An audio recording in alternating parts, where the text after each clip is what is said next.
make those calls. But let us also understand that, listen, in a democracy like we run, and in our system of law, even the accused persons are presumed innocent until proven guilty.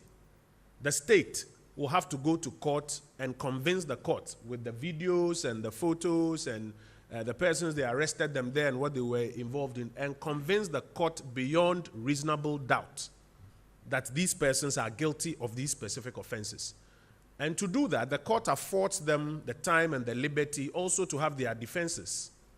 If you've never been accused before, then you are of the view that we should set up some tribunals and rush people. But if you've been accused before, you will want people to have their day in court, no matter how dastardly you think their crimes are, slowly sometimes. But they grind.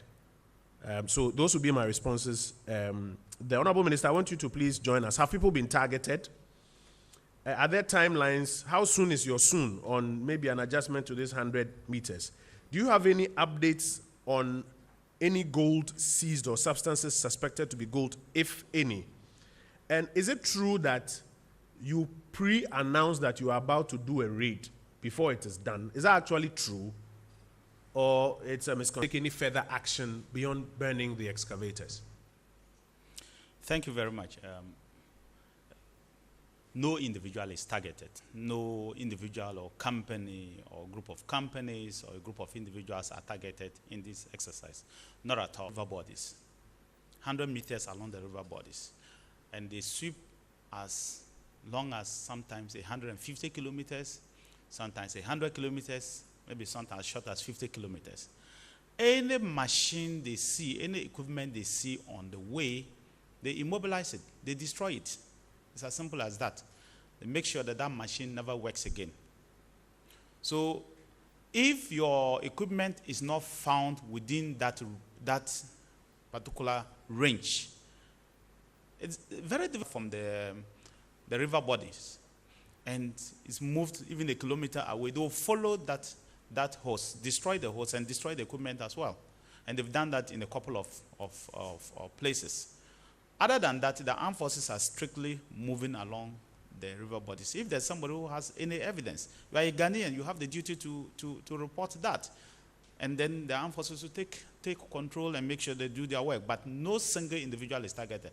And nobody has been left off the hook. The places that the armed forces have operated, not a single company, a single machine, or a single equipment that is used for mining and is violating the law, equipment to be working and destroy this equipment. I challenge anybody to show us. Not one. Once the armed forces have operated, any equipment, any mining equipment that has been within the way, they destroyed it. And the armed forces don't know who is owning that equipment or who owns that equipment. They don't know it. I don't even know the personnel who are there. I am the Minister for Defense, but I don't even know the members of the personnel who form the task force. And we've not used the same soldiers to do the same tasks. They get mixed from different places. So it's not a true story. But if the president of the Small Scale Miners Association believes that he can help the people of Ghana, we are willing to accept it and help us to get rid of it. All I will say is that the laws have been set, the red zones have been set. He and his team that he leads should help the people of Ghana and do work within the red zones. It's as simple as that, and to help all of us. There would not have been the need for the armed forces to go if people were not working there, including companies and individuals. There's no need to send the soldiers. After you claim that you have been assaulted in town or outside town, the IGP is bound to investigate it, and that's exactly what he's doing. So the IGP will come out a report, we'll all see what it is. We will not be able to preempt what the report will say. We're just waiting for the report to come out, and we'll know whether people were assaulted or people were not assaulted, and we'll know the reasons why some actions were taken. As for the pulling of excavators, it's very difficult to take action on those excavators immediately until a direction is given. And I use the word soon. Just as you are accusing us of giving timelines, we will not want to give timelines. What I can tell you is that we are going to take action very soon on those excavators. It's not just by the communities by the water. Even within the area, the last time I told you that in the count of, In counting within a day, we counted over 700 excavators within the Brim area, enclave. And so I can say that people pull these excavators and they are just standing there. You realize the last time the communities themselves were reporting some of these excavators that people were hiding in the bush, hoping that they will come back. But what I can assure them is that the armed forces are not leaving this very soon. There's a second wave of operation on the very areas that we have gone. So Praia River, for example, the armed forces will go back there again. There's a second wave of operation. So people should not think that this is a 9-day wonder where they will come back. It's not possible. They'll just go there to not help you. After the prosecution, even in the Operation Vanguard time, the armed forces complained that one of the things that were hampering their efforts was prosecution. We hope that this time we'll have speedy prosecution, and I hope that the Chief Justice and the people will determine whether they are guilty or not guilty, and then we can move on. Like before court, we hope that we can have early prosecution enough to be able to send a message to the people on that. Any seized item, any item that has been seized within the operations is what I have stated. I've been hearing people trying to force the armed forces to accept that they have seized things they have not seized. The armed forces have not seized any gold. If they seize any gold, they will declare it. It's not possible for 420 officers and men to hide anything they have seized. It's simply not possible. No officer of the armed forces, and let me repeat, no officer of the armed forces will risk his career and the life of his family, the livelihood of his family, because he wants to pick an ounce of gold and hide it. It's not possible. If they have seized gold, you will see it. I will state it. They haven't seized any gold. That's why I don't state it. If I have not told you that they have seized gold, it means they haven't seized. The day they will find a quantity of gold or even small pieces of gold and they seize it, I will state it. I will state it there. So we haven't seized anything like that. That's why I'm not giving you any update on that particular one. Of course, I think Kojo has already mentioned the issue of whether it's legal to ban excavators or not to ban excavators. That has been very, very clear. Some countries are banning ships. Some countries are banning boats. Indonesia is busily banning boats. It all depends on the laws of those countries. Our law is very, very clear. And he has stated the basis upon which we think that we should help rid of this illegality using the method we are doing. And for prosecuting individuals and companies, we have already, there are arrests of individuals who were caught in the web, and then there are some too who the state is trying to find out who they are and trying to investigate and locate them. When they are investigated and located, they will be arrested. And so any individual that the state is able to pin a machine on and be able to identify this is the owner, will investigate and make sure that those people are arrested. But 105 excavators so far have been destroyed. 105 excavators so far have been destroyed. What is it that these people are finding that they cannot get out of the place? They must be making a huge fortune, because I cannot understand. I did not believe that the armed forces will find a single excavator within the river bodies in Western region. I didn't believe. I thought that. Yes. 3 other weeks. I didn't believe.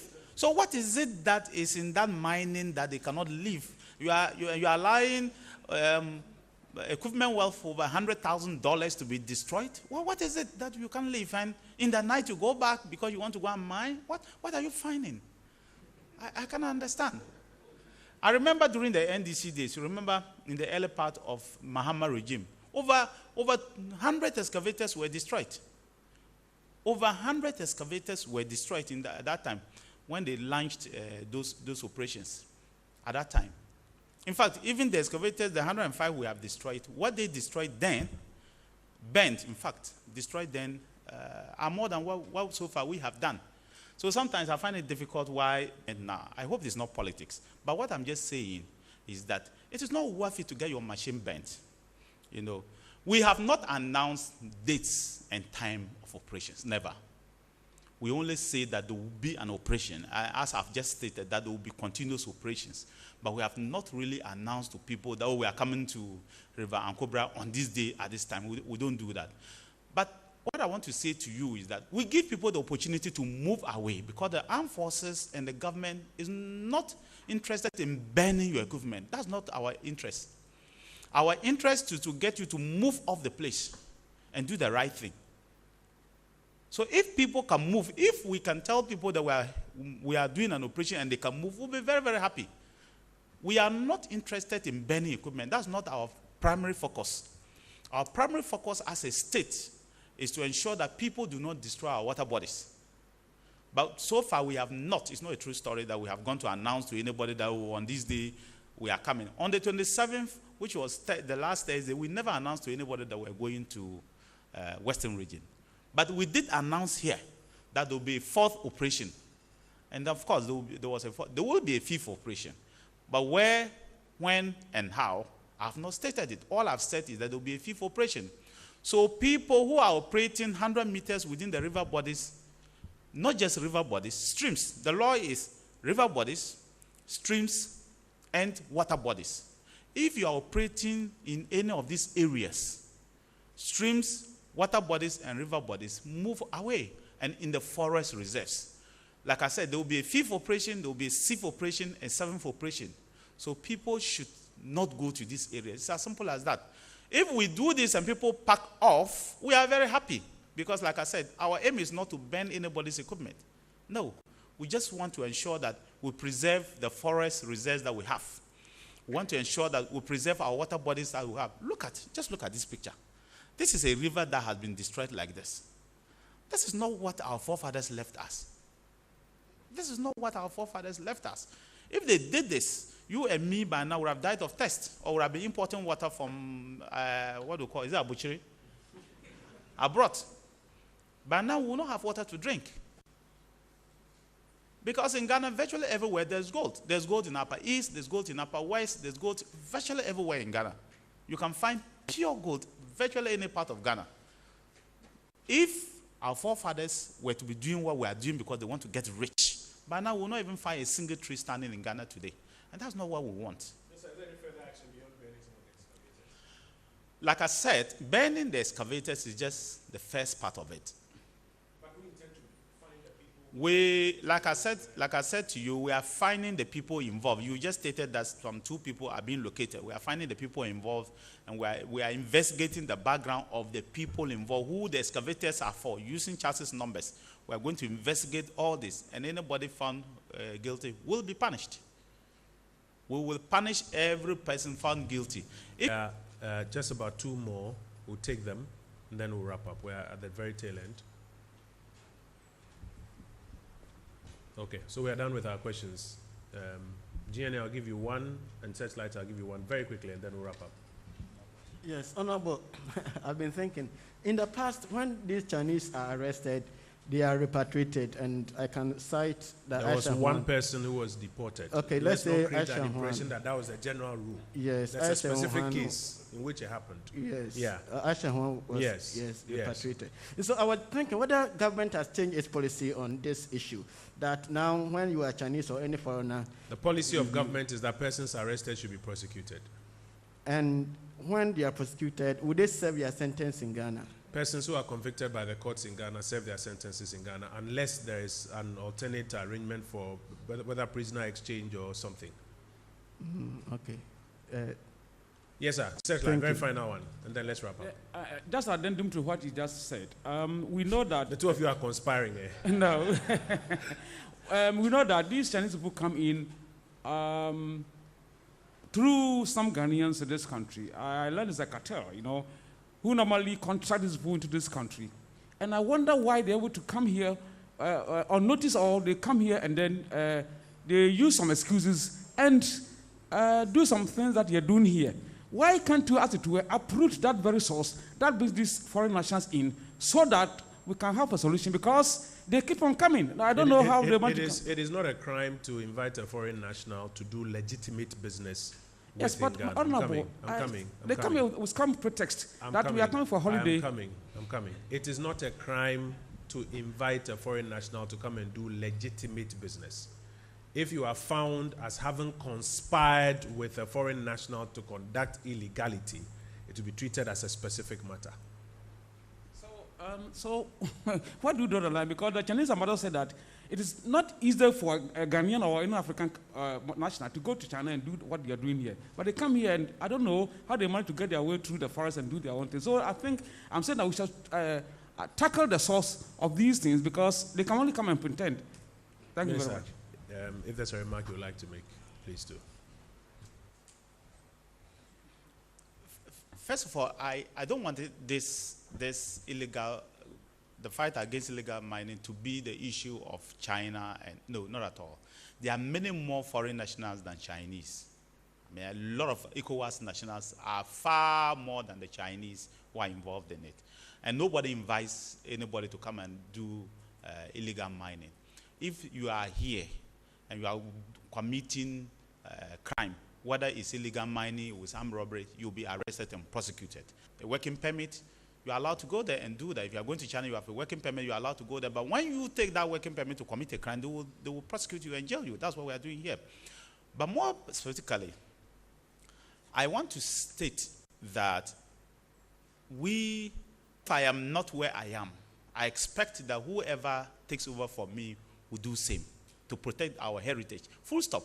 It's not about the individual standing here. It's about ensuring that we do the right thing. So that's all that we keep saying, that we should try to do nothing. But the devastation that you will leave for your children, it will take generations to be able to get it, to get what you are enjoying today, the fresh air, the green vegetables, the tomatoes, and that kind of stuff.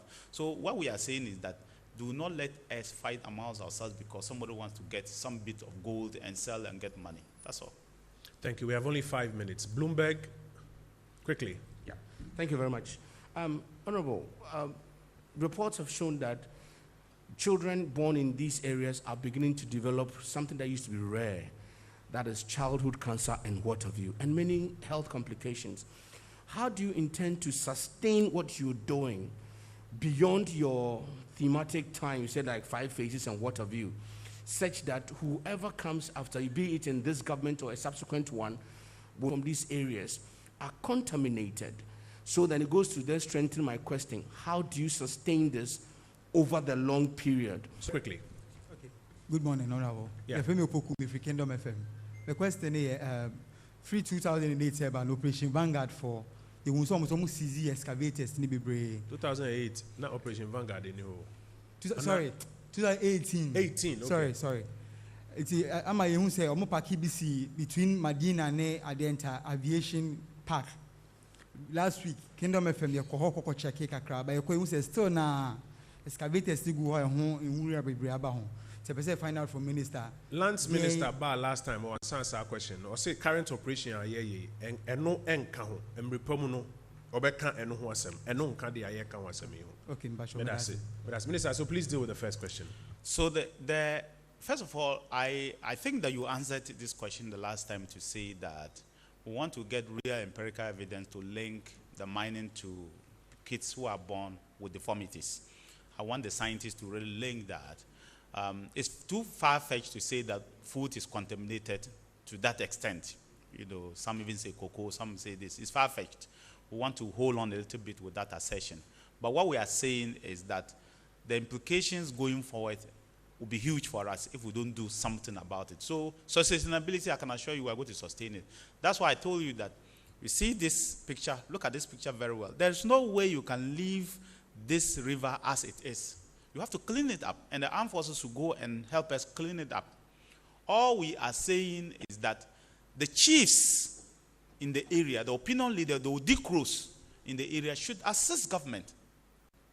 If we have chiefs insisting that they will not allow charcoal to pass through their land, and it's not even difficult for people to cut charcoal on their land, why can't other chiefs make the same pass the same laws and regulations to assess what government is doing, and hold chiefs responsible, or decros and chiefs responsible on their land if they allow illegal mining to take place on their lands? Can you imagine that if the Western House of Chiefs, the Ashanti Regional House of Chiefs, the Eastern Regional House of Chiefs were to come and say, look, any chief who allows illegal mining on water bodies and forests on his land will be destitute? Can you imagine the impact that it will make on the fight against illegal mining? So, as for the sustainability, it's a collective sustainability that we should all engage.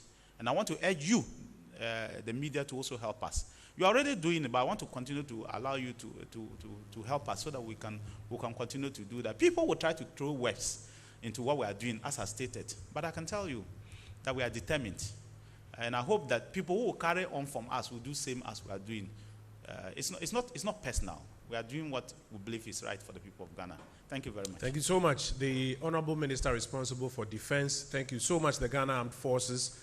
Thank you to the Deputy Ministers designate who are here with us. Colleagues in the media, thank you. 2 quick notes I want to share with you as you wrap up. Please know that as we embark on a national exercise like this, there will be people who seek to undermine the good that is ongoing, and the claims and the suggestions that they make, and you'll find out for yourself what the truth is. Secondly, we've received complaints from some media houses for our press briefings. We issued a statement a little over 2 years ago that any media house that wants to be part of our press pool, please send us the details of a reporter who we can accredit and who we can put on our press pool platform to be part of our press pool. So that all of these national events, etc., when we put out the alert, the entire press pool is aware of. If there are media houses out there that are not part of our press pool that would like to be part of our press pool, please just send us the details of a journalist or your crew. We'll accredit them and they can be part. And once we ask for your time this morning, we'll be with you during the week some other time. Thank you.